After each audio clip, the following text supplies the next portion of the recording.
Muy buenas noches, bienvenidos a Ciudadanos, el debate con que parte la semana cada lunes a las 11 de la noche aquí en CNN Chile. Pasamos revista a los temas más importantes de la actualidad. Una actualidad con debates muy importantes en el país, la ley de despenalización del aborto, pero también la reforma tributaria que hoy comenzó a discutirse en el Senado y la reforma educacional que ha generado bastantes enfrentamientos entre la Iglesia Católica y distintos sectores políticos. Y en las noticias internacionales, la abdicación del rey Juan Carlos de España y todas sus consecuencias también será objeto de análisis y de conversación hoy aquí en Ciudadanos junto a nuestros panelistas que saludamos ahora: Julio Ditborn, Alberto Mayol, Laura Albornoz y Daor Misa. Muchas gracias por estar hoy con nosotros. Buenas noches. Buenas noches.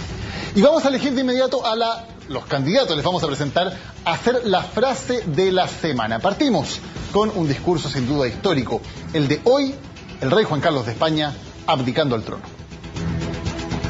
El príncipe de Asturias tiene la madurez, la preparación y el sentido de la responsabilidad necesarios para asumir con plenas garantías la jefatura del Estado. En Chile, el intendente de la Araucanía, Francisco Buenchumilla, causó gran controversia con estos dichos. Me quemaré a lo bonzo en la plaza de Temuco, porque creo que el bien de la paz social es lo que necesitamos. Buenchumilla, segundo candidato a frase de la semana. Tercer candidato, el obispo Alejandro Goich, hablando del frenesí legislativo del gobierno. A mí me preocupa un poco esta especie de frenesí legislativo. Y la respuesta, la cuarta candidata a frase de la semana, de Marcelo Chilling, diputado del Partido Socialista, ocupando bastante ironía contra la Iglesia Católica. Pero naturalmente que una institución que en su doctrina sostiene que vivimos en este mundo y padecimos y nos sacrificamos y fuimos expulsados del paraíso por culpa de la mujer, bueno, cuando se toman estos temas que estamos viendo ahora, ¿qué se puede esperar? Ahí están los cuatro candidatos a frase de la semana. Son ustedes, como siempre, los que deciden a través de la votación en las redes sociales. Recuerden también que pueden opinar con el hashtag Ciudadanos. Sus comentarios son parte de nuestro programa. A ver, panelistas estimados, Alberto, ¿cuál es para ti la frase de la semana? Yo creo que superar la oferta de un político quemándose a lo bonzo es muy difícil. Buenchumilla. Un voto. ¿Julio? No, yo la del obispo, a mí me parece que efectivamente estamos viviendo un caudal de iniciativas legislativas, todas de gran importancia, que creo que nos debe hacer meditar sobre la verdadera intención que hay detrás de que nos hagan discutir todos estos temas, digamos, al unísono. Vamos a hablar de eso luego. ¿Laura? A mí me parece que la frase de Buenchumilla, en el buen sentido, yo creo que las palabras no son apropiadas para mí, me parece que hay un compromiso de él con el tema y que ha intentado demostrar una buena disposición a abordarlo derechamente de una vez por todas. Ahora, no me gusta que nadie se queme a lo bonzo, no creo que sea necesario, pero creo que es la frase de la semana de todas maneras. ¿Daur? Yo concuerdo. Creo que la frase Buenchumilla habla sobre señales de cómo serían los intendentes de ser, por ejemplo, elegidos democráticamente, al no estar completamente alineados con la línea de un gobierno y el ir bastante más allá con temas que son propios. Él está hablando mucho más desde su región que desde lo que el gobierno te indica que deben ser las prioridades de su región. ¿Puedo preguntar algo yo? ¿Por qué se estima que se queme a lo bonzo hipotéticamente Buenchumilla colabora a la paz social? Yo no tengo claro. Él hizo su propio, él lo considera de esa forma. Él lo considera así. No vamos a agregarlo si él lo dice. O sea, ¿Cómo no, pero entienden no es la esa frase? única ¿Cómo la interpretan? no es la única actitud. Francisco Buenchumilla ha tenido declaraciones, reconocimientos del primer momento que asumió, pidió perdón públicamente, fue a visitar a la cárcel a una persona que había estado siendo procesada por... Lo que no puedo entender es que quemarse sea algo que... Yo puedo entender que se vaya a ver a Celestino Gordo a la cárcel, eso puede ser. Buenchumilla explicó que esto era una hipérbole, ocupando esa figura literaria para decir que estaba exagerando para mostrar un punto, en el fondo. ¿Entiendes que está haciendo eso? Claro, que era una que estaba haciendo... Hacer algún sacrificio por la causa, digamos. Claro. Me parece que Buenchumilla está haciendo algo que creo que, no sé si intencionalmente o siguiendo el aprendizaje de un modo más indirecto, tiene relación con lo que ha hecho también Eizaguirre en educación, cuando habló de los títulos de Baquelita, qué sé yo, que es jugar a ponerse en un lado, o Quintana con la retroexcavadora, que es ir a jugar al territorio donde estaba parado fundamentalmente los movimientos sociales, ¿ya? Y desde ese lenguaje, desde esa hipérbole en la lógica de él, pero desde esa rabia, impugnar un orden que se considera que no está funcionando. Creo que ha sido una jugada que en general a la nueva mayoría le ha funcionado, en lo ritual, al menos para poder ocupar el espacio que ocupaban los impugnadores ciudadanos. Algo de populismo, no lo estoy diciendo como una palabra necesariamente negativa, ¿es algo de populismo lo que se está haciendo? ¿Podría ser positivo, populismo? Populismo no necesariamente es negativo, populismo puede ser una apelación al pueblo contra las élites, digamos, en Chile se ocupa mucho, en Chile se ocupa como una palabra peyorativa, pero ojo, hay autores que incluso lo consideran positivo, sí, efectivamente. En su origen no es necesariamente peyorativa la palabra. Viene acompañada de otra serie de actos de parte de Francisco Buenchumilla que tienen que ver con, desde mi punto de vista, una real demostración por cautivar aquel discurso que estuvo abandonado por quienes fueron autoridades regionales y que en cierta forma es lo que tú señalas, ¿cierto? De hacerse cargo de eso y tener una cierta liderazgo en la materia que puede estar puede tener algún diseño hacia futuro. Estamos todos a la espera de la reforma constitucional que permita que estas autoridades sean elegidas efectivamente de manera directa y pueda tener diferentes aspiraciones. Yo no quiero meterme en eso. No creo que se arranque con los tarros, yo creo que ha ayudado a contener lo que son las expectativas que hay en la región respecto del rol de una autoridad política como él.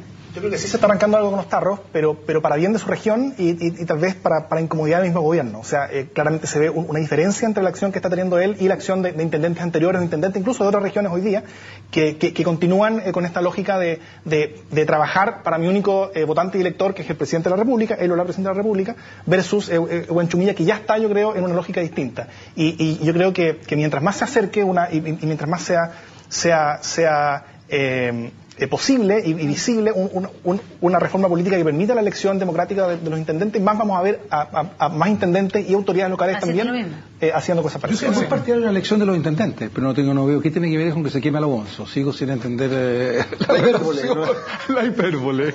Buenchumilla asumió ya de una manera distinta a los demás intendentes, que en general fueron más o menos designados en términos de operaciones de los partidos políticos, un cupo para cada uno, etcétera. Pero Buenchumilla, en cambio, fue una apuesta personal de la presidenta Bachelet. Ella lo llamó personalmente para convencerlo de asumir el cargo. O sea, asume con espaldas distintas a la de cualquier otro intendente, ¿no? Bueno, también era normal porque lo que tiene que afrontar es un problema mucho más relevante. Por eso yo creo que hay algo de la pista que se probó por el mundo de educación, con el tema de Izaguirre, con esa capacidad de ponerse al otro lado del mesón muy astutamente, con un lenguaje distinto, y que yo creo que él está tratando de traducir en la nomenclatura de lo que pasa en su región. Entonces yo creo que es una maniobra bastante astuta. Yo creo que todos estos cargos que están enfrentando grandes crisis tienen que partir fundamentalmente ganando tiempo, ganando ritualidad, ganando espacio para poder administrarlo después. Me parece que por un lado es inteligente, por otro lado lo encuentro lamentable desde el punto de vista de que finalmente todavía no hay un proyecto encima de la mesa que uno pueda decir por aquí va la solución, digamos, o el esfuerzo de solución que presenta el gobierno. ¿A ninguno de los contertulios le parece cuestionable o criticable que el intendente visite en la cárcel a una persona condenada por la muerte de 2 personas? A mí me parece condenable. A mí me parece condenable porque evidentemente él no lo hace como en un acto humanitario, sino que él representa al poder, la autoridad. Y después le preguntaron en un diario que lo criticaron un poco por este tema, y él reconoció y dijo que de ninguna manera había querido violentar un fallo o una condena, sino que había querido que las partes se sentaran en esta especie de ánimo pacifista que yo creo que de verdad Francisco Buenchumilla lo tiene. Y creo que quemarse a los bolsos es una exageración, pero creo que lo que quiso decir, si lo interpreto bien, entre paréntesis, le deseo mucho éxito, que además fui diputado con él 4 años y le tengo gran aprecio y cariño. Creo que él, al decir eso, quiso decir, voy a hacer todo lo posible para lograr la paz en mi región. Pero yo creo que es condenable digamos, el haber puesto toda su autoridad, digamos, en una visita formal a alguien condenado por este delito tan tremendo como fue quemar vivo a 2 adultos mayores. Yo creo que los requerimientos de la política son requerimientos insustituibles para alguien que quiere afrontar un problema. Hoy día el problema existe, debe ser afrontado con claridad, y muchas veces se requiere hacer la visita porque puede estar en juego información relevante, puede haber alguna clase de acción que sea importante. Si uno lee, no sé, una historia excelente que existe sobre el Mossad, por ejemplo. Se revela que la visita de Juan Pablo II a quien le disparó, a Ali Agca, no fue un acto humanitario, sino que él tenía una información que había recibido que tenía que validar para saber de quién había sido el encargo, y él fue a hablar con Agca. Por tanto, obviamente se tuvo que revestir aquello de una visita con un sentido político, pero muchas veces es requerimiento de la institucionalidad política que haga cosas que afuera parecen un poco extrañas. ¿Buena o mala idea haber visitado a un condenado por la muerte de 2 personas? Creo que descontextualizado es una mala idea. O sea, es un elemento que violenta la justicia, que violenta un fallo ya realizado, pero sí lo entiendo en un contexto donde estamos viendo que el intendente está dándole mucho peso a ciertos actos simbólicos que yo creo que son muy importantes para avanzar hacia sobre todo un cambio de percepción sobre el status quo del problema, desde cómo el Estado trata un conflicto que hoy día es muy complejo. Y muy probablemente ese tipo de cambios, si bien pueden hacer daño localmente en algunos elementos, como aquí, yo creo que nuevamente en términos descontextualizados esta visita daña algo o pone en manto de duda la justicia, pero en el contexto global sí creo que ayuda a romper un poquito esta inercia que tenemos con respecto al aspecto simbólico desde el Estado hacia el conflicto. ¿Laura, es correcta o incorrecta la señal? Yo creo que Huenchumilla apuesta a un cambio de prácticas de lo políticamente correcto al hacer esto y otras cosas. Y en esa apuesta, que es osada, que rompe un poco los cánones tradicionales de lo que se debe o no se debe hacer, como esto que dice lo da como sentado, como una verdad, y que muchos de nosotros compartimos, cómo pone el peso de su autoridad en algo, ir a ver a 2 personas que están siendo investigadas, condenadas por un delito, y él trata de cambiar un poco, tan tremendo, no tremendo, pero es un delito, con la connotación jurídica que tiene la comisión de un acto como tal. ¿No lo encuentras tremendo el delito, Laura? Sí, tremendo, pero lo que pasa es que basta con la calificación jurídica, el ponerle más adjetivo. Como yo soy abogada, me cuesta poner tremendo, tremendamente doloroso. Yo solamente es un delito de homicidio contra 2 personas adultas mayores, como tú dijiste, que indefensa, te tratando de calificativos jurídicos y no emocionales. Y en ese sentido lo que él hace es tratar de romper con ese esquema, y lo hace también cuando pide perdón, y él trata de quebrar un poco la tradición de la conducta políticamente correcta. En ese sentido creo que se aventura, pero en una de esas puede efectivamente obtener resultados positivos. Hablemos algo del frenesí legislativo del cual hablaba el obispo. ¿Te hacía sentido esa frase, Julio, sobre el frenesí legislativo, sobre demasiadas cosas discutidas al mismo tiempo? Yo creo que es evidente. O sea, creo que, por último, uno podría decir que la reforma tributaria, que ya es la reforma más importante en lo tributario que se ha hecho en los últimos 20 o 25 años, que eso se trate junto con lo educacional, ya me parece muy potente, porque la verdad es que la reforma educacional en sí misma no se ha discutido no sabemos en verdad, fuera de, digamos, sabemos lo del tema de la selección, lo del lucro y lo del copago, eso lo sabemos, pero más allá de eso, no había una discusión de fondo de lo que se van a hacer con los recursos, 8.000 millones de dólares aproximadamente que se van a recaudar en el plano de educación pública. Entonces, si además tú le sumas a eso el tema del aborto, ¿no, verdad? Que recoge una iniciativa parlamentaria, porque ni siquiera es un proyecto del gobierno, fusiona, tengo entendido, 2 o 3 iniciativas parlamentarias y hace todo. El gobierno, el Ejecutivo, ¿para qué mete ese tema, digamos, que todos sabemos que es un tema que va a sacar chispas, ¿no, verdad? Habiendo estos otros 2 temas tan potentes, en plena discusión, parece más bien parte de una estrategia. Los gobiernos no pueden caminar ni mascar chicle al mismo tiempo. No, pero es que espérate, esto no es solo mascar chicle, puede quedar mascar esa bola de coca que tiene la gente. Hacer lo que se tiene que hacer es lo que espera la gente. No, pero esto es demasiado. O sea, es evidentemente. ¿Es mucho hacer una reforma tributaria y una reforma educacional? Es mucho hacerlas simultáneamente y sumarle a eso la ley del aborto. Evidentemente que es mucho. Una ley del aborto, solo para corregir. Sí, no, es un proyecto de despenalización de aborto en 3 casos. En 3 circunstancias, cuando dice ley del aborto es como, pero no es eso. No nos engañemos, no es una ley cualquiera. Es que a lo mejor es un tema que genera. Cuando tú lo planteas así, me recuerda aquella época en que se planteaba la ley del divorcio y decían, aquí vamos a destruir la familia. Yo voté a favor de la ley del divorcio. Así no lo sabía. O cuando trataban de igualar las condiciones de los hijos. Entonces decía, se va a destruir la familia porque los niños. Entonces no le digas la ley del aborto. Con otros temas de esta magnitud en simultáneo. ¿Qué tiene de malo hacerlo si estamos en otro Chile distinto? ¿Qué tiene de malo hacer debatir la reforma tributaria con la reforma laboral? ¿Hubo aborto terapéutico en Chile? Exactamente, el pasado, creo que hasta el año 89. Está bien, es otro tema, está bien, yo admito. O sea, toda la dictadura hubo aborto terapéutico. Está muy bien. Y podemos discutir el tema del aborto en sí. No entiendo por qué se produce una crispación por ver tan rápidamente. Yo no estoy crispado, estoy diciendo que a mi juicio me parece curioso. El frenesí legislativo encuentro que es razonable, que la Iglesia, que no le gusta el tema del aborto, y evidentemente lo planteé de esa manera y yo concuerdo. Que el monseñor Goich, a quien aprecio y estimo, se equivoca un poco en tanto hablar de frenesí. El proyecto del aborto todavía no ha sido apañado por el gobierno, se dice en el segundo semestre. Solamente anunció, cuestión que no hizo sino repetir lo que ya había dicho en el programa de gobierno.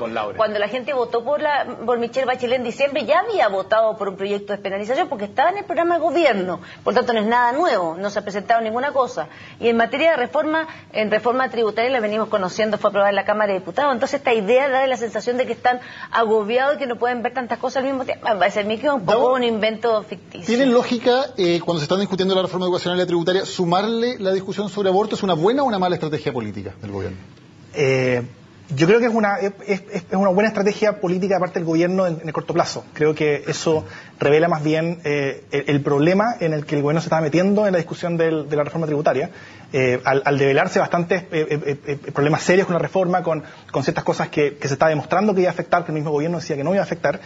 Y lo que ellos hacen al poner este tema, porque es muy cierto, el tema estaba en el programa de gobierno y es completamente legítimo, ellos lo tenían en un cajón y es completamente atribución de la presidenta decidir cuándo toma del cajón de todos los proyectos pendientes del programa de gobierno y lo pone en el inicio o protagónico en la discusión pública. Y esto creo que fue bastante útil para la discusión de la reforma tributaria en el sentido de descomprimir más temas en la mesa, porque ella sabe que el tema del aborto es probablemente uno de los mejores para la derecha en particular, en el sentido que es los temas con los que ellos logran aunar y aleonar más y mejor a su propio electorado. El tema del aborto es uno que moviliza electoralmente mucho más a quienes están en contra que a quienes están a favor. Eso ha sido generalmente el caso en otros ejemplos internacionales. Entonces, cuando ella pone este tema en la palestra, uno podría decir para difuminar un poco más los frentes, para crecer la línea de frente al campo de batalla que hoy día está muy congestionado el tema de reforma tributaria. Ella sabe que pone esto, que a sus opositores le va a encantar ir a discutir y que ellos le van a hacer todo el favor de ponerle atención en este tema en vez de en el tema en el cual ellos están empezando a tener problemas. Hace sentido. Hay varios puntos. Primero, el tema sustantivo, que es el tema del frenesí legislativo. A mí me parece que no hay ninguna posibilidad de hablar de un frenesí legislativo cuando en Chile, por ejemplo, entre el 78 y el 82 se hizo reforma del Código de Agua, reforma del Código Minero, reforma de la Constitución, reforma a la universidad, reforma de los colegios, la municipalización de los colegios, o sea, la creación de las AFP, la creación de las ISAPRE, varias privatizaciones, o sea, de verdad me parece que en esos 4 años pasaron bastantes más cosas que los que probablemente van a pasar en estos 4 años. En segundo lugar, tenemos que tomar en cuenta que si nosotros decidimos que van a haber gobiernos de 4 años como país, tenemos que asumir que en 4 años los gobiernos pueden hacer algo, porque si vamos a poner gobierno de 4 años y les vamos a decir que como es poco tiempo, tienen que hacer pocas cosas, bueno, estamos en problema. Entonces alarguemos el periodo presidencial y seamos más honestos con nosotros mismos. Y en tercer lugar, creo que en el aspecto táctico, yo creo que hay un problema que tiene que resolver la nueva mayoría, que no lo va a poder resolver sino con velocidad. Y es que el proceso social que está aconteciendo en Chile va muy rápido. No es que la nueva mayoría vaya muy rápido. Su única forma de mantenerse adaptado a este orden, ¿ya?, es justamente subirse a la velocidad. El proceso que partió el 2011 es un proceso que mes a mes nos ha parecido, y Daniel, tú como periodista lo puedes decir, que los días parecen meses, los meses parecen años, o sea, es algo que realmente es muy impresionante, que es muy típico de los movimientos sociales que producen movilización social y por tanto producen inercia. Y en ese proceso, ¿ya?, el gobierno no le queda otra más que tratar de seguir el ritmo. No tiene otra alternativa. Es complicado para el gobierno porque activa varios platos al mismo tiempo y tiene que hacerlo girar todo. Es complicado, pero es lo único que le queda. No tiene alternativa. No puede empezar a decir, mira, vamos a ir de a poco porque tenemos que hacer esto primero. Hoy día el escenario no es ese y hay que tenerlo claro. En cualquier caso, a la nueva mayoría, por la historia de la concertación, siempre le queda más cómodo plantear temas en los que de alguna manera, aunque esté en el gobierno, de algún modo sea la oposición. Eso históricamente les ha acomodado, ¿no? ¿Se acuerda de que todos los debates dentro de la concertación eran en el marco de criticar a la derecha, a pesar de que se hacían las mismas políticas de la derecha? Entonces, es parte de la lógica. Y yo creo que a ellos les acomodaba mucho más esto, poner a la Iglesia al frente del gobierno del orden existente, porque el gobierno del orden existente es no hay aborto de ningún tipo. Entonces era inteligente como jugada también. Ahora, precisamente con la Iglesia Católica se ha abierto no uno, sino que dos frentes, porque la reforma educacional es un frente muy claro de disputa con la Iglesia Católica y el aborto es otro. ¿Cómo va la relación? Porque hemos escuchado frases bien fuertes de ambos lados, de personeros de la Iglesia, pero también de personeros del Partido Socialista, como Marcelo Chilling, como Pablo Andrade, como la ministra Elia Molina, está diciendo que son las mujeres las que apechugan y no los curas, digamos, en los casos de embarazo. ¿Cómo va esta relación entre la Iglesia Católica y el gobierno? Yo creo que va difícil. Yo creo que la educación efectivamente es un tema que ha traído mucho conflicto. Creo que la Iglesia desconfía profundamente de la fórmula del ministro Izaguirre de que va a ser compensado la totalidad del copago que hoy día hacen las familias que han decidido mandar a sus hijos a colegios privados, particulares subvencionados, y que están dispuestos a pagar un copago, que va a ser enteramente reemplazado ese copago por un aumento de la subvención. Creo que es una cuestión que no está clara, creo que es mucho dinero. Alguien otra vez hizo los cálculos por ahí y era casi la totalidad de la mayor recaudación por la reforma a la que habría que dedicar a este fin para poder ir justamente empalmando el menor copago que ya estaría prohibido por el aumento en la subvención. Entonces yo creo que eso pone obviamente en jaque el rol de la Iglesia en su labor educacional en la medida que estos colegios empiecen a fracasar y el gobierno comienza a comprarlo, porque ya se está hablando de que esto va a ser una nueva inversión pública, ¿verdad? Y que el gobierno compraría estos colegios, vamos a ver a qué precio, los expropiaría y los administraría a través del Ministerio de Educación o de alguna fórmula que habría que diseñar. Sí, yo no logro entender cuál es la tensión de la pregunta, porque lo que no logro entender tampoco es por qué, pese a que soy una mujer católica y quiero la Iglesia, ¿por qué nuevamente en un Estado laico se posiciona la Iglesia como haciendo contrapunto? O sea, no logro entender cuál es el rol que se le asigna, aparte de lo que ellos mismos esperan que se le asigne. O sea, me parece que no son inofensivas ni inocentes la declaración de Monseñor Sati después del mensaje del 21 de mayo, ni tampoco la de Monseñor Goich, pero el sumo al obispo Bacareza diciendo que si la madre de Bachelet hubiera pensado como ella, hubiera sido abortado y no hubiera podido hacer. A mí me parece que es un exceso de abuso del poder que fácticamente ha ocupado la Iglesia a lo largo del tiempo y que nosotros como Estado laico no podemos permitir. O sea, el cuestionamiento lo podemos hacer nosotros los católicos respecto a nuestras propias vidas, pero no podemos pretender que el Estado siga sujeto a la atención que un sector, un espacio de poder como es la Iglesia Católica o la Iglesia que sea, ejerza sobre el Estado. Me parece que es ilegítimo y que nosotros como ciudadanos tenemos que ser capaces de saber diferenciar. Me parece legítimo que ellos planteen su punto de vista, pero que logren tensionar o que se haga la pregunta, ¿qué pasa con la Iglesia? ¿En qué lugar se pone? Me parece que la pregunta está mal planteada toda vez que lo colocas en un sitial que yo siento que a la Iglesia no le corresponde en los tiempos que vivimos. Pero lo mismo hemos visto que autoridades de la Iglesia Católica son las que critican públicamente lo que está haciendo el gobierno legislativamente. La Iglesia Católica se pone en esa posición. Sí. Pero me parece que eso ya en los tiempos que estamos viviendo, ellos pueden opinar lo que quieran. Me parece que la Iglesia legítimamente puede opinar lo que quiera, pero a mí como legítimo, como la otra parte, como la que defiende el avance de estas propuestas, la verdad que no siento que no es correcto, ni yo lo voy a hacer, colocarlos en ellos en el lugar que siempre han tenido, porque me parece que no les corresponde. El lugar que tiene la Iglesia en esta discusión, y creo que la pregunta de Daniel es bastante buena, es la Iglesia se está conformando como la oposición al gobierno hoy día. O sea, eso es la configuración política que estamos viendo. Y estoy de acuerdo con Alberto cuando dice que lo que más le conviene al gobierno es justamente eso. O sea, que sea la Iglesia y no los partidos o su posición en el Congreso, en el Parlamento, que sea la verdadera posición en sus proyectos, porque la discusión va a estar bastante desnivelada en términos políticos si sucede eso. Pero creo que la Iglesia no está haciendo esto en forma completamente consciente, sino que más bien ellos están tomando un espacio que otros actores debieran haberlo tomado, pero esos actores están completamente ausentes. O sea, tanto RN como la UDI en particular, como actores políticos, están bastante ausentes de esta discusión, o cuando empiezan a tener ciertas posiciones y posturas, esas posiciones y posturas son por por términos de suma y restas dentro del Congreso Nacional son bastante irrelevantes. Por ejemplo, cuando la UDI hizo un ultimátum hace no sé si una o 2 semanas, se cumplió la fecha del ultimátum y no pasó absolutamente nada, porque ellos no tienen nada que con lo cual amenazar. ¿Cuál?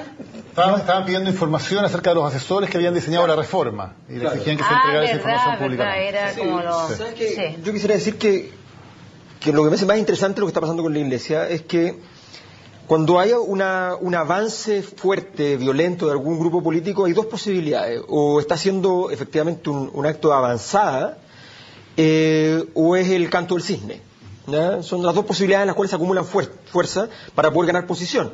En el canto del cisne simplemente para no morir, ¿ya? Y en el caso de un avance territorial importante para ganar una posición relevante. En este caso, a mi juicio, si uno analiza la situación, la Iglesia está con problemas de legitimidad por abajo, o sea, en sus fieles, y por arriba.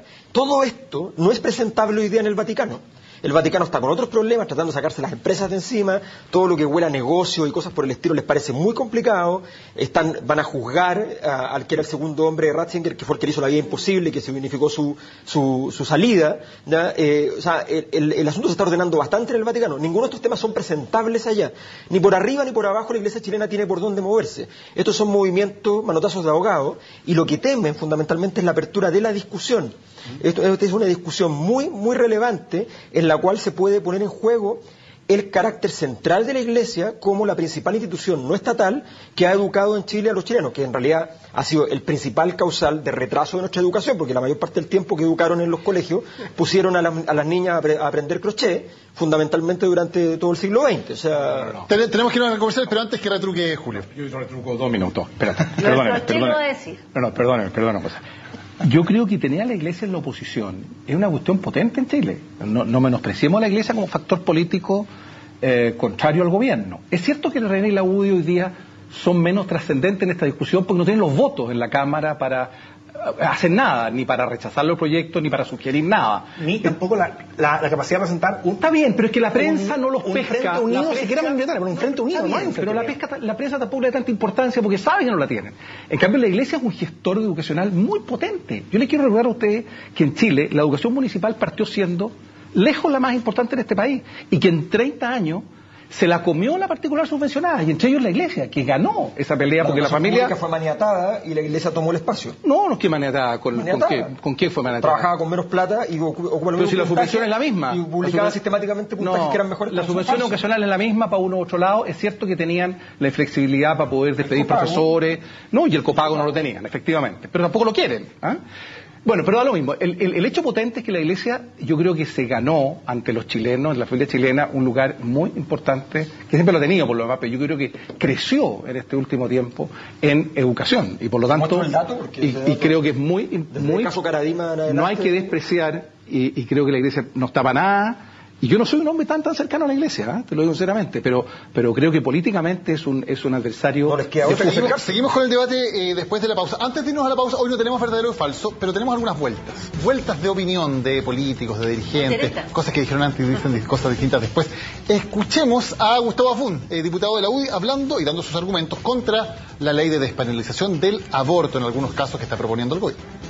Lo que está haciendo este gobierno es relativizando el derecho a la vida y nuevamente legalizando la pena de muerte. Legalizando la pena de muerte. Nos acordamos de algo y nos fuimos al 13 de septiembre de 2012, cuando el mismo diputado Gustavo Afún anunció la presentación de un proyecto de ley en el caso de asesinatos de carabineros que presentaba propuestas que iban desde el presidio perpetuo efectivo hasta la pena de muerte. Proponía el diputado Afún en el año 2012 entonces volver a instaurar la pena de muerte en Chile, en algunos casos. Ahora dice como algo negativo que el gobierno está intentando legalizar la pena de muerte al hablar de aborto. Pasó el 2012, esto pasó el 2014 con el diputado Gustavo Afún. Nos vamos a la pausa comercial, hay muchos temas para conversar, tenemos que hablar de lo que está pasando en España también. A la vuelta de comerciales, aquí en Ciudadanos.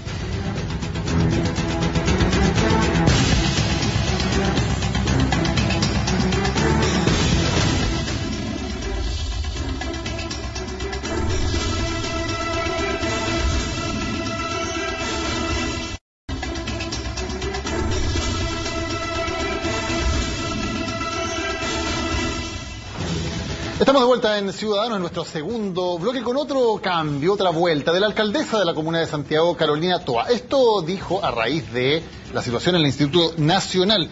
Vamos a tomar medidas en pos de la seguridad de los estudiantes, todas las que estén disponibles, y no se excluyen tampoco los desalojos. Palabras de la alcaldesa Carolina Toa, enfrentándose a su primer problema serio de una toma con un incendio incluido en el Instituto Nacional. El año 2012... había dicho lo siguiente Carolina Toa, cuando era candidata a alcaldesa: pretender que se va a resolver el conflicto por la fuerza pública o los desalojos es porque no se ha entendido o no se quiere resolver el problema. Otra cosa es con guitarra, otra cosa es con todo. No es lo mismo. Hablemos algo más, porque no los tuvimos ustedes la semana pasada, sobre el tema del aborto. Algunas definiciones sobre en qué casos ustedes, por ejemplo, están de acuerdo en despenalizar el aborto. Laura, ¿solo en los casos que propone el gobierno? En los tres casos que propone el gobierno me parece a mí que son los que la democracia cristiana, y yo en lo personal estoy de acuerdo. Nada más que eso. Nada más que eso. Ok. ¿Davor? Los casos que propone el gobierno creo que son un paso para salir del barbarismo en el que estamos legalmente hoy día, pero creo que no solamente debiéramos, sino que vamos tarde o temprano a avanzar como país a tener un aborto libre al menos hasta las 12 semanas, que es el ejemplo más usual en los países desarrollados, con bastante buenas razones. Ese es el momento en el que el sistema nervioso comienza a funcionar, y es el momento en el que nosotros podemos considerar a alguien como, creo, sin ningún atisbo de dudas, como persona, tal como, que es lo mismo que nosotros utilizamos para cuando decimos cuando alguien deja de ser persona, cuando la vida se va. O sea, el que hoy tengamos un desajuste tan grande en el reconocimiento legal de cuando una vida nace, que es cuando la primera célula comienza a vivir, con cuando uno muere, que no es necesariamente cuando la última célula termina de vivir, porque eso sería mucho después, cuando el cuerpo ya está en un estado casi completamente reconocible. Creo que es bastante poco razonable. Y mientras vayamos avanzando lentamente, creo que vamos a ir encontrando lugares bastante más cercanos a una posición civilizada como la que yo entiendo que tienen la mayoría de los países de Occidente hoy. Julio. Mire, yo la verdad es que no quiero entrar en la discusión de cuándo comienza la vida. Creo que nos llevaría a una discusión muy larga. Está el momento de la concepción, está cuando se crea el sistema nervioso central, las 12 semanas. Fíjate que a mí me gustó la entrevista, no sé si ustedes la vieron ayer, que se le hizo a la ministra de Salud en un programa del canal de televisión, en que ella dijo una cosa que yo siempre he pensado. Yo creo que hoy día existen infinitas maneras distintas en que las parejas pueden controlar el tema de la natalidad. Muchas maneras distintas. Desde, las preventivas hasta la píldora del día después, que también es preventiva. Bueno, yo entiendo que si es después, no es preventiva, sino que es resolutiva, por así decirlo. Pero bueno, lo podemos discutir. No, preventiva de la anidación. Preventiva de la anidación, perfecto. Pero es post el acto sexual. Entonces yo creo que existiendo toda esa gama de oferta que hoy día es amplia y creo que está a disposición de prácticamente todo el mundo con muy pocas limitaciones.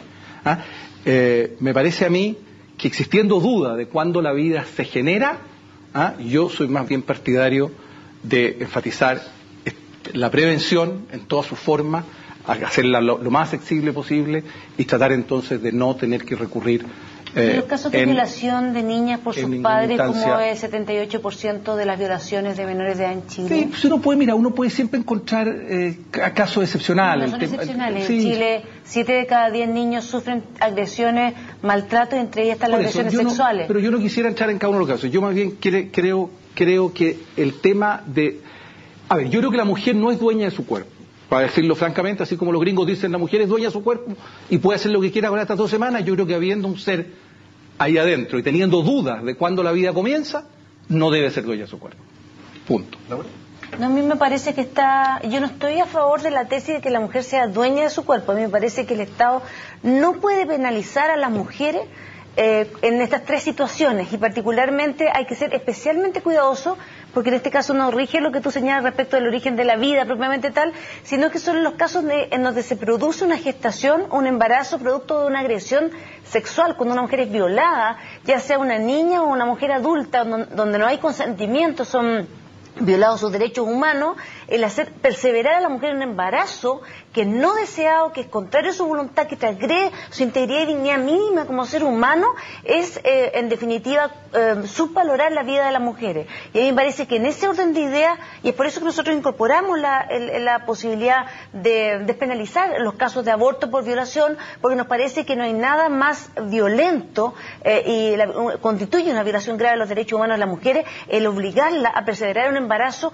con este falaz argumento que las mujeres deben embarazarse porque, como lo decía Jaime Guzmán, en todas las circunstancias, ya sea si viene el hijo con problemas, ya sea si el hijo va a morir o la madre corre peligro su vida, incluso si tuviera que morir a consecuencia del embarazo, decía Jaime Guzmán. Yo la tesis de Jaime Guzmán no me la compro para nada, y yo creo que aquí hay derechos inherentes al ser humano, particularmente las mujeres, que no podemos ser transgredidos, y en donde además, y en eso concuerdo absolutamente con la ministra Elia Molina, las mujeres tenemos que ser consultadas, porque esta es una experiencia vital que se siente en el cuerpo. Tú puedes hablar desde fuera lo que quieres, pero la que vivimos, la circunstancia del cambio hormonal, en la que hemos vivido abortos, podemos sentir esta dimensión del problema de una manera bastante distinta a la que se puede tener desde la teoría. Alberto. Yo tengo la impresión de que lo que se ha perdido en la discusión es el problema fundamental, que es el tema, tiene que ver con salud pública.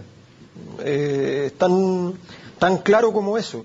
Y mientras uno cierre los ojos y diga no al aborto mientras ocurren los abortos, mientras los sistemas de regulación, que Julio dice que los sistemas preventivos están llenos, todos los cuales en general se han negado sistemáticamente desde la derecha a aprobar en su momento, o incluso han dejado de promover cuando son legales y cuando han estado legalizados a través de sus medios de comunicación. Recordemos que no hace nada, hace 10 años, canales de televisión como Mega, como Canal 13 se negaban para campañas del SIDA. O sea, esto estamos hablando de problemas ya muy relacionables a las formas de control ideológico que se han vivido en África, muchas veces por la dictadura, ¿ya? Para combatir el SIDA, para poder evitar la transmisión, ¿ya? El uso de preservativo, ¿ya? Era negado como posibilidad que apareciera en la publicidad. Entonces, estamos hablando efectivamente de que aquí hay un estándar muy bajo.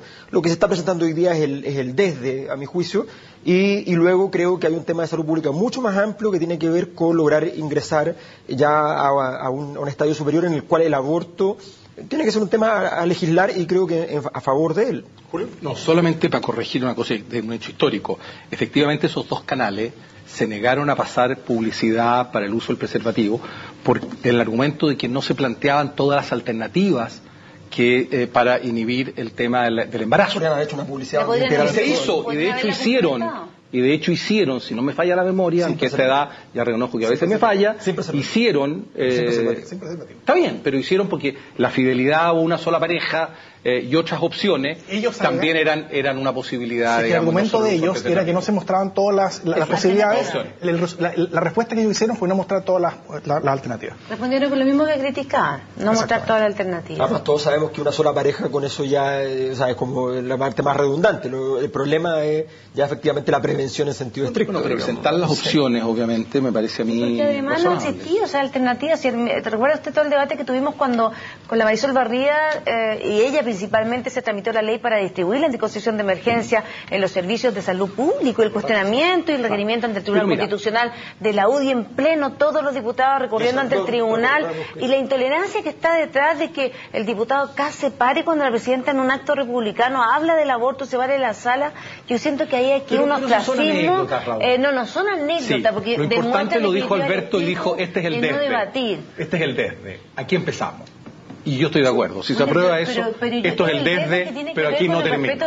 Y después vamos a las 12 semanas, y después vamos a las mujeres que son dueñas de su cuerpo, quizás hasta cuántas semanas. Esa es la visión, terrorífica que siempre la derecha ha planteado. Mira, cuando estamos en el Parlamento... Es el progreso.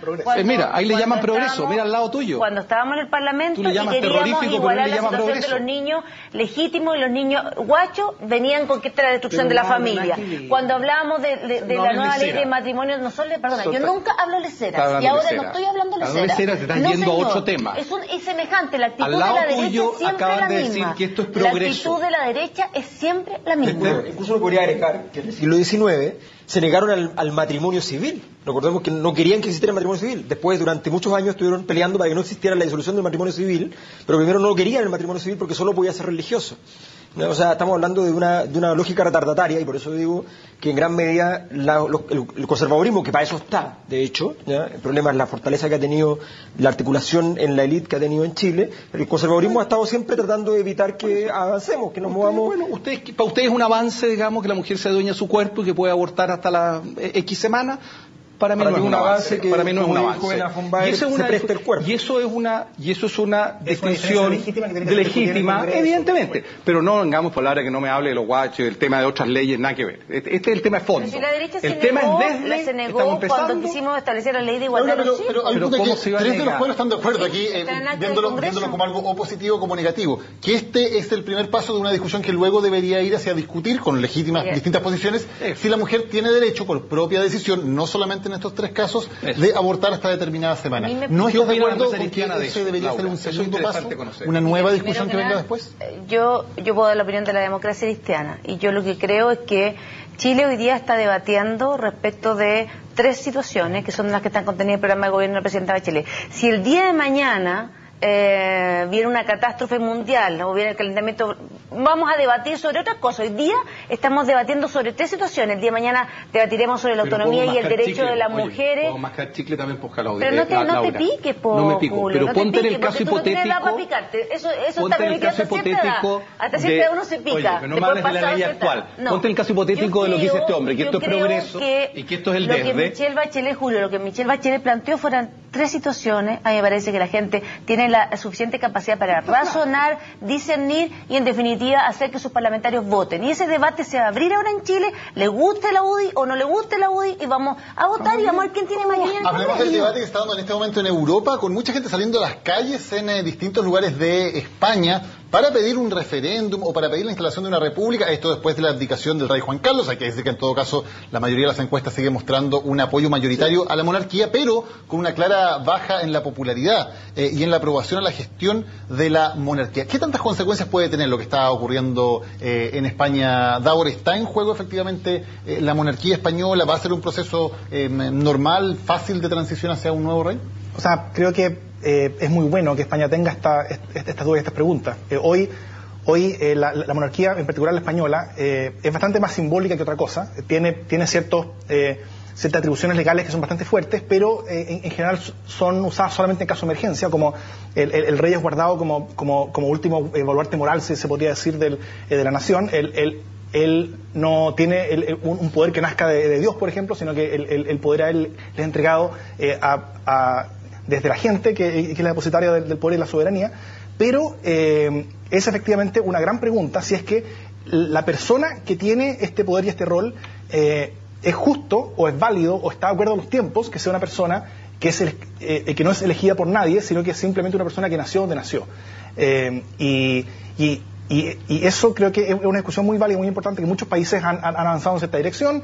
Hay una importancia de la tradición, por supuesto, que muchas veces no se quiere perder toda la tradición de algo que viene muchos cientos de años, pero es una importancia bastante fuerte. Y es una discusión que yo creo que en Chile también podríamos empezar a tener sobre, por ejemplo, cómo en el poder tanto político como económico estamos teniendo poder cada vez más hereditario y cada vez menos meritocrático, se podría decir. Y esa es una discusión que me encantaría tener aquí también. Alberto. Sí, es una discusión muy interesante. De hecho, una de las cosas que no se hicieron en la Revolución Francesa, que estuvo en la tabla de la discusión cuando se estableció el modelo de nueva sociedad, era incluso suprimir el derecho a herencia económica, digamos. Fue una discusión y ahí se impuso la visión, ya no vayamos tan lejos. Pero efectivamente creo que lo que está pasando en España es importante. Yo no creo que en el corto plazo haya posibilidades reales de una salida de la monarquía, pero sí me parece que es bastante evidente que el proceso de desgaste parece irrevocable. Entre el caso de Undergaraín, que es un caso de corrupción al interior de la familia monárquica, más los casos conocidos por el rey Juan Carlos, más la pérdida de sintonía con los tiempos que ha significado esta monarquía. Yo creo que este fenómeno se va a producir con más claridad cuando sea algo más en escalada, y yo creo que en ese sentido el momento de herencia por abdicación o muerte en Inglaterra va a ser más importante y más estructurante que lo que está pasando hoy día en España. Pero yo creo que la movilización actual va a dejar muy débil al príncipe Felipe en tanto rey, y yo creo que se vienen a tiempos del final de la monarquía, que es un final que la monarquía logró administrar muy bien, porque recordemos que la monarquía vuelve a estar en su sitial histórico gracias al golpe de Franco, ¿no? Que restituye el poder monárquico. De hecho, con ese precepto se hace el golpe, es la excusa, digamos, para hacer el golpe. El golpe que da origen a la guerra civil en el año 36. Origen a la guerra civil, y eso termina ya con la muerte de Franco, donde astutamente el rey Juan Carlos aparece diciendo que hay que ir a la democracia y se aleja de los golpistas, y ese crédito le ha durado hasta ahora, pero ya es un crédito que se perdió. Julio, ¿estamos viendo los últimos tiempos tal vez de la monarquía española, o es que tiene todavía salud para seguir reinando? No, yo siento que las monarquías evidentemente han ido perdiendo poder real. Creo que hoy día, como decía tú antes, el poder es más bien formal y es usado en casos extremos. De hecho, yo me sorprendí antes de llegar al programa, digamos, que tú leías algunas de los poderes formales que tenía la monarquía española. Yo creí que no eran tantos como los que tú mencionabas. A lo mejor podías leerlo, es interesante. Bueno, además de ser jefe de Estado, el rey es el comandante jefe de las Fuerzas Armadas. Claro. El rey puede disolver el Congreso sin nadie que se lo exija o se lo pida. Puede llamar a referéndum dentro de ciertos límites de la Constitución, y tiene el poder de clemencia judicial. O sea, una vez que los tribunales ya dictaron... puede indultar. Claro, él puede indultar, tal como el presidente de Chile, que es otro elemento monárquico que tenemos en Chile que debiera eliminarse rápidamente. Yo creo que el hecho de que existan esas facultades, pero que no hayamos visto, yo por lo menos no sabía que existían, y soy una persona medianamente informada. Pero la tradición es que no las use, salvo en un caso absolutamente. Yo creo que evidentemente las monarquías están en una decadencia, me parece a mí, en cuanto a poder real, y las democracias parlamentarias en Europa son hoy día las que tienen el poder real, y yo creo que eso va a continuar. Sí, la farándula la ha salvado un poco, la gente le divierte un poco el asunto. Yo creo que eso va a continuar hasta que... Es un muy buen negocio la monarquía. Claro. Es un muy buen negocio. Bueno, por ejemplo, para la economía británica es un gran negocio en la monarquía. Laura, ¿le ves futuro a la monarquía? Yo vivía en territorio comanche, como decía mi maestro don Ángel López. Yo vivía en Sevilla. En Sevilla la reputación del rey era desastrosa, y no me atrevo ni siquiera a reproducirlo, la denominación que recibía el rey. Pero sin perjuicio aquello, yo creo que además la monarquía española, y al igual que la de Inglaterra, son poco democráticas, porque había otros países y otras experiencias de monarquías que han ido tratando de asemejarse en cuanto a los roles y a cumplir funciones que efectivamente son mejor aceptadas por la ciudadanía. No así la española. Hemos visto desaciertos, no el caso solamente de Undacarín, sino que además desacierto tras desacierto del propio rey en sus actuaciones, en la probidad, en los regalos, el tema de los elefantes, sus amantes. Entonces, además, yo creo que en particular esta monarquía está en un periodo de descrédito, que incluso la reina Sofía, ni siquiera ella se salva, que era uno de los personajes más emblemáticos y de mejor evaluación. Yo creo que no es el mismo caso de Holanda y de otros países en donde sí se ha habido una mayor democratización de una institución que a todas luces está totalmente de modé, y que a juicio de una república debiese ser claramente eliminada. Ahora, hay una abdicación que además llega en un momento muy difícil para España. España está en una crisis social, vimos en las últimas elecciones europeas que hay una crisis política también, los partidos tradicionales están perdiendo mucho poder, hay un desempleo juvenil que llega al 50%, hay Cataluña que está convocando para fin de año un referéndum para la independencia. ¿Cómo se enmarca todo esto? ¿Y qué tan grave puede ser que el símbolo de la unidad, como decía Davor, que es el rey, precisamente en este momento esté bajo cuestionamiento, esté en un periodo de transición? Fíjate que yo creo que puede pasar al revés, que si logra salir la monarquía de por medio, quizás se liberen las energías de disociación en España. Yo creo que en gran medida la sensación de estar asfixiados por una estructura inverosímil a los tiempos tiene que ver con la monarquía. Ahora, la monarquía también, por otro lado, y hay que dejarlo en claro, porque estas monarquías por algo subsisten, y es porque tienen poder local, porque logran meterse en la piel de las personas, porque tienen varios equipos que se llaman Real en primera sociedad, en la Real Sociedad, el Real Madrid, el Real casi todo. Que eso le da mucha capilaridad a un poder. O sea, cuando tú estás metido, pregúntale a Piñera, o sea, reconoce, eres muy monárquico. No. Lo que pasa es que lo que significa es justamente que le da una capilaridad en distintas ciudades, vinculándolo a la ciudadanía. Yo creo que eso es importante considerarlo, pero aún así yo creo que efectivamente estamos hablando de un tiempo muy, muy escaso para que eso ya quede fuera. no sé, creo que puede caer por ambos lados, o que el cambio del rey sea suficiente para distender esto, o el cambio del rey sea justamente aunque hay un rey nuevo, pero la asociación de la imagen del rey que esté tan asociada con la existencia misma de la República Española, que puede causar daños bastante más fuertes. Se ha visto y son los casos de personas cuya existencia estaba tan relacionada con la propia existencia de su país que una vez que salen de escena el país se desmorona. El país de donde proviene mi familia, que es Croacia, era parte de un país que fue completamente desmembrado y muy violentamente tras la muerte de Tito. Eso muy probablemente no sucedería en España. Son distintos. En vez de las armas, el elemento de disociación sería más bien los referéndums locales, pero yo no estoy, no tengo para nada claro hacia qué lado va a caer la moneda, pero va a caer para el si hay referéndums locales, hay muchos lugares que se separan, eso no cabe ninguna duda. Un paso, son las Cortes las que llaman a... No, lo que pasa es que además una de las particularidades de este proceso es que no hay una ley que esté ya redactada para la sucesión, por lo tanto hay que llamar a las Cortes para que dicten una ley orgánica especial para poder hacer la sucesión. Son las constituciones en España, las Cortes hacen trabajo constitucional.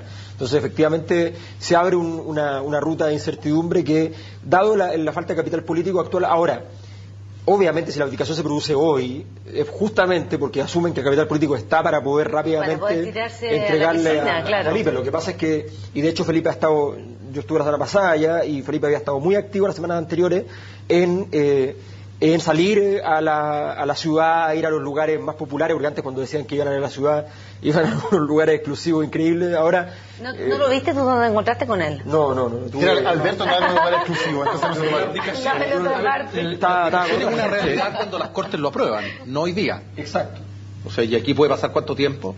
No se sabe. Entre 1 a 3 meses. Claro, ¿Perdón? Entre 1 a 3 meses. Claro, es bastante tiempo. Es harto tiempo. ¿Y quién manda? ¿Y quién actúa como rey en estos 2 meses? Así partió la independencia de Chile. El rey no está... Yo creo que Napoleón... Tiene el nombre del rey. Están formando una junta en la Puerta del Sol en este momento.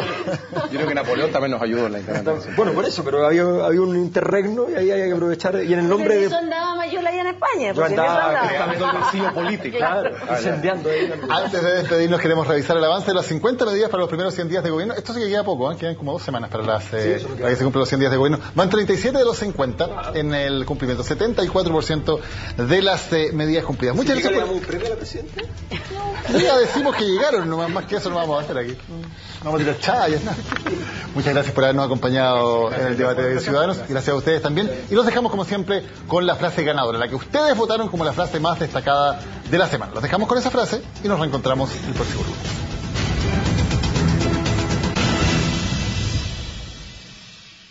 Me quemaré a lo bonzo en la plaza de Temuco, porque creo que el bien de la paz social es lo que necesitamos.